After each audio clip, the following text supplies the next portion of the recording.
Bom, dando continuidade ao módulo 2 desse nosso curso, que ele se dedica à relação da sustentabilidade com as organizações,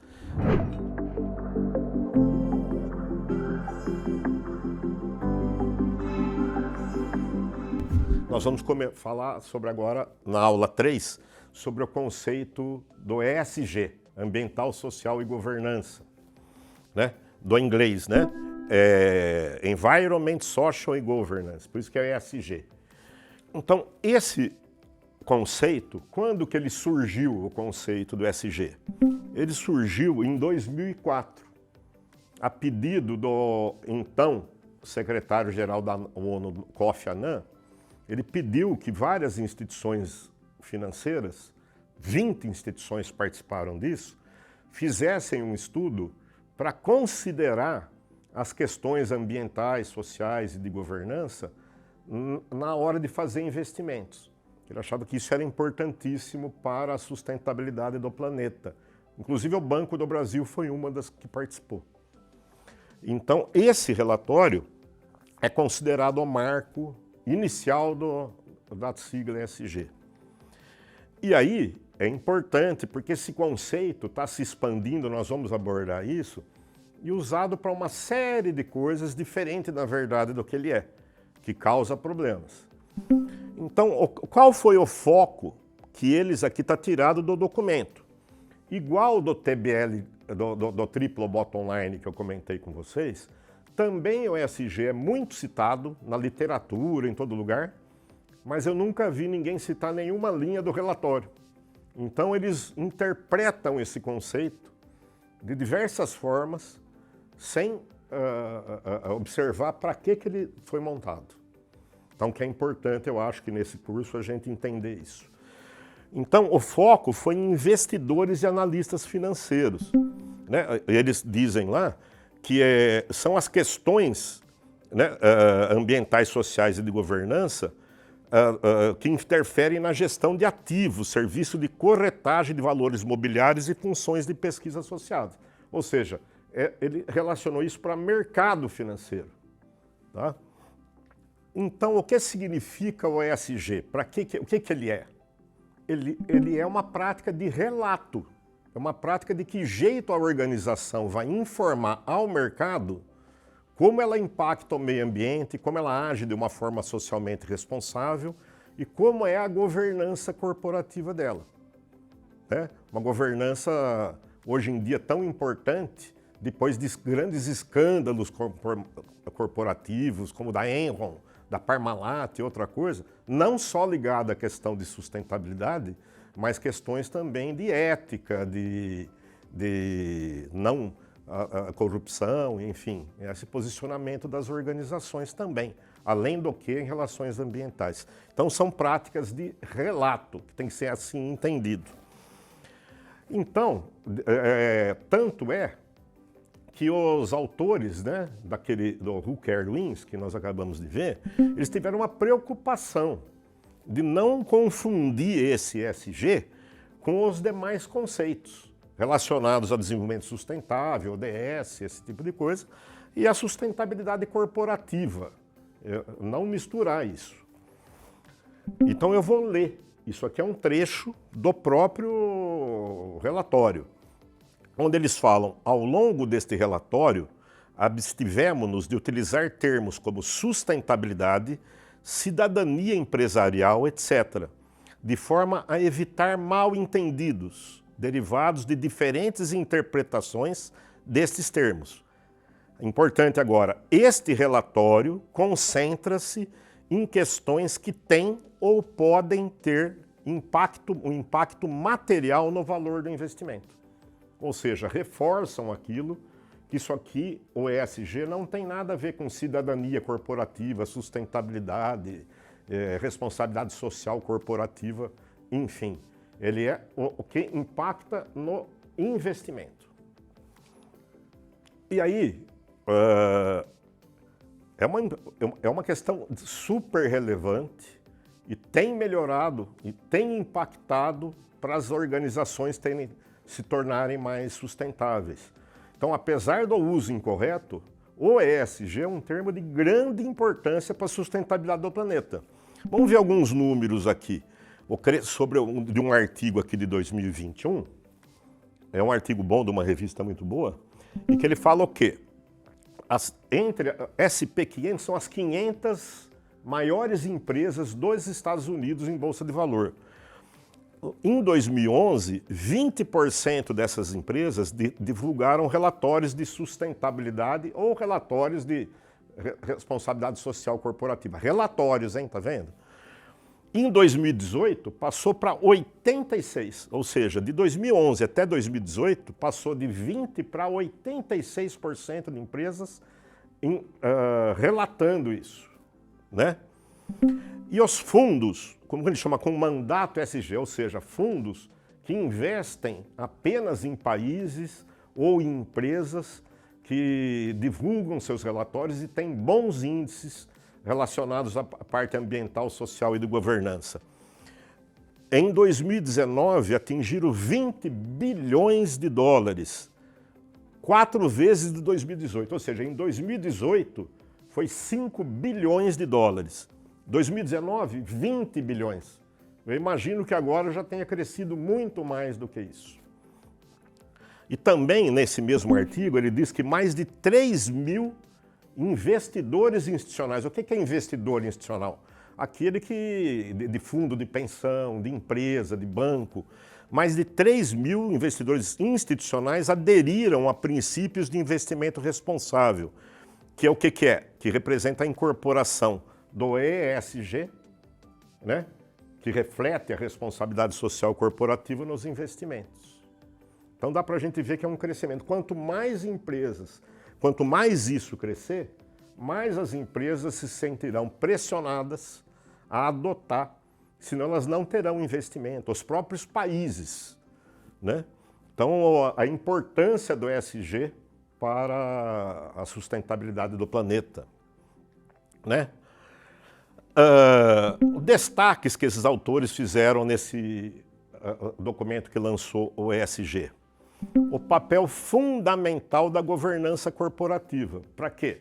Para transparência e divulgação. Ou seja, esses relatórios mostrar o impacto, os indicadores, né? Importantíssimo essa governança, né? De mostrar como que a organização encara, como que ela trata das questões sociais, ambientais e de governança. Os agentes financeiros, eles destacam que eles devem considerar prazos mais longos na análise de investimento. Porque há empresas que visam o lucro de curto prazo. Então, mas que a longo prazo ela terá problemas. Então, quando se adota o conceito de triple ou bottom line, às vezes você não tem o lucro de imediato, mas ter uma lucratividade mais persistente ao longo do tempo. Então eles alertam que esses investidores devem olhar um pouco isso, e não só o lucro de curto prazo. E olha que interessante, ele fala que ativos intangíveis, aquilo que eu falei na hora que eu mostrei os ganhos que a prática da sustentabilidade traz, por exemplo, reputação e marca, eles valem até 2/3 do valor de uma empresa de bolsa de valor. Olha só, você imagina que a parte financeira, só o resultado dela, vale 1/3. 2/3 é a marca, a reputação, e isso é fortemente impactado pelas questões de ESG. Então isso está cada vez mais. Acho que a empresa que não olhar por isso está correndo um grande risco hoje em dia. Então, o que eles dizem nesse relatório aí, os autores do Who Cares Wins? Que a mudança apenas acontecerá se todos os atores do mercado unirem esforços para entender o que é isso e integrar essas questões nos investimentos. Ou seja, começar a não investir em empresa que não é responsável, que né, de uma parte social, uma parte ambiental, e que não adota práticas de governança corretas, né? Porém, gente, eu vou agora abordar um pouco esse cuidado que nós temos que ter para não confundir os conceitos, assim como os autores do Who Cares Wins tiveram, né? Vou mostrar alguns exemplos. Olha a revista Exame de maio de 2022. Ela pôs, o que é ESG? A sigla que virou sinônimo de sustentabilidade. Sinônimo de sustentabilidade? Não pode ser, né? Sustentabilidade nós vimos no primeiro módulo, que é questões econômicas, sociais e ambientais. Esse aqui não tem econômico. ESG é social, ambiental e governança. Então são conceitos diferentes, né? Aí está confundido. Olha esse artigo de 2022 de uma revista top. Só que passou despercebido pelos revisores da revista e tudo. O setor manufatureiro dos Estados Unidos está superutilizando o ESG em 4,75 vezes o nível que pode atender e regenerar. Como se fosse um recurso natural. Usando o ESG como se estivesse consumindo o ESG, como fosse uma coisa física. Olha esse outro agora aqui, de um artigo de 2020. Os 3 novos pilares da sustentabilidade organizacional, ambiental, social e governança, formam os fatores ESG. Nós acabamos de ver lá que os autores falaram que não quer confundir cidadania empresarial, né, que é isso aqui, com o ESG.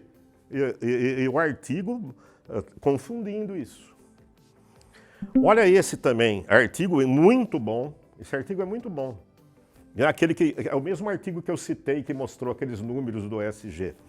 Ele põe o quê? Que o ESG inclui governança explicitamente e responsabilidade social inclui questões de governança indiretamente. Assim, o ESG é mais amplo que o RSC.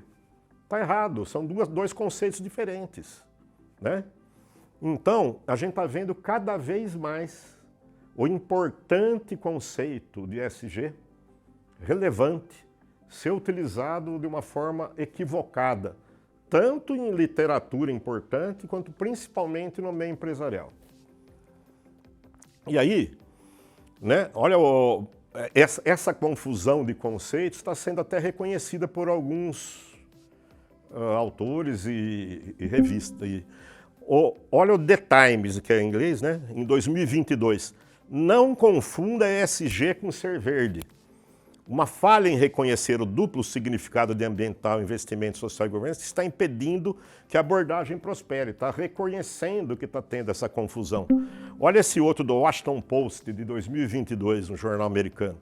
Resolver as diferenças entre ESG e abordagens semelhantes, às vezes sobrepostas, é mais difícil, em parte porque ESG passou a significar coisas diferentes para pessoas diferentes. Mais um. Esse Jorge Serafim é o top do ESG no mundo. É um professor de Harvard, que vários artigos importantes, acho que é a maior autoridade de ESG no mundo. O que ele põe? ESG rapidamente se tornou um nome familiar, levando a percepções errôneas sobre seu significado e criando expectativas irrealistas sobre seus efeitos. Então, acho que aqui eu quis mostrar um pouquinho essa confusão, né? Então, aqui eu vou alertar para duas coisas. No ESG, por que o ESG não inclui a dimensão econômica financeira? Tudo que nós vimos até aqui, desde o primeiro módulo, sustentabilidade, desenvolvimento sustentável, ODS, sustentabilidade corporativa, agora no segundo módulo, as organizações, né? O triplo bottom line. Por que ESG não tem dimensão econômico-financeira? Uai, porque eles são relatórios, e relatório econômico-financeiro é obrigatório. É o único que tem. Qualquer empresa é obrigada a fazer seu balanço, e hoje em dia ele é padronizado pelos padrões IFRS no mundo inteiro. Então, não adianta, ele não precisa pôr o financeiro já tem.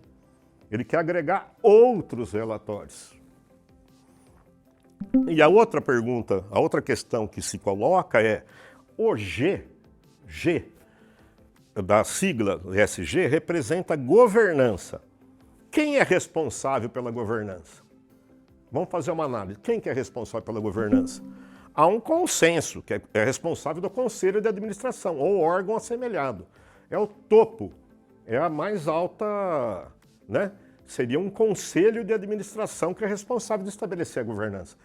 E existem organizações que põem um departamento, e o departamento é chamado de ESG. É aquele departamento que vai cuidar da governança? Não. A governança é se algum departamento de um escalão mais abaixo estiver cuidando de estabelecer a governança, está errado. Agora, se esse departamento está cuidando de relatórios, de relatar a governança, aí está certo. Então é esse o cuidado que está tendo. O ESG é extremamente importante, está mudando o mundo, as empresas estão aderindo, os investidores estão levando em conta, porém, ele está sendo utilizado como um sinônimo de sustentabilidade corporativa, que não é. Conclusões que eu posso tirar dessas três primeiras aulas desse módulo. Primeiro, eu acredito, estou propondo aqui, que se a gente usar o termo de sustentabilidade corporativa, tem que necessariamente ter a dimensão econômica, que é representada pelo lucro. Senão é engano. Você vai falar para uma empresa só praticar sustentabilidade ambiental, social e governança. E não olhar para seu resultado. Então, eu acho que é uma utopia. Então, o termo sustentabilidade corporativa tem que envolver a dimensão econômica representada pelo lucro. E eu acredito, né, estão propondo aqui, que a gente vê também ao longo do tempo, não há muita contestação, não há contestação praticamente em relação a isso. Eu acho que o conceito que melhor representa a sustentabilidade corporativa é o triplo bottom line.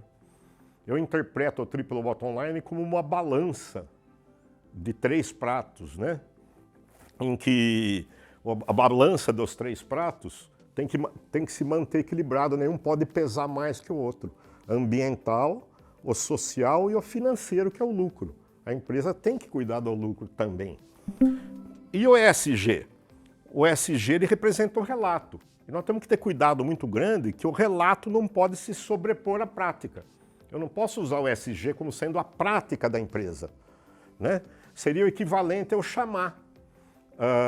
Olha, eu estou estudando critérios de administração, práticas, e eu vou chamar isso de balanço patrimonial e demonstrativo de resultados. Bom, não é o demonstrativo de resultado, é o balanço patrimonial, mostra o resultado das práticas. A prática é outra coisa, é o que eu faço no dia a dia. Então, o ESG não pode representar, ser substituído como sendo a prática do dia a dia. É o relato, são os resultados dessas práticas. E aí nós temos uma proposta. O que o ESG ele poderia se expandir, né, dentro daquilo que ele foi montado? Às vezes ele poderia envolver todos os stakeholders e não só ator do mercado financeiro. Ou seja, tudo aquilo que a organização relata para os seus funcionários, para a sociedade, ela demonstra o que ela está fazendo, eu acho que seria compatível com a prática ESG. E não restringir só para o investimento, mas sem confundir com a prática, sendo o ESG considerado que são os resultados, os relatórios dessas práticas.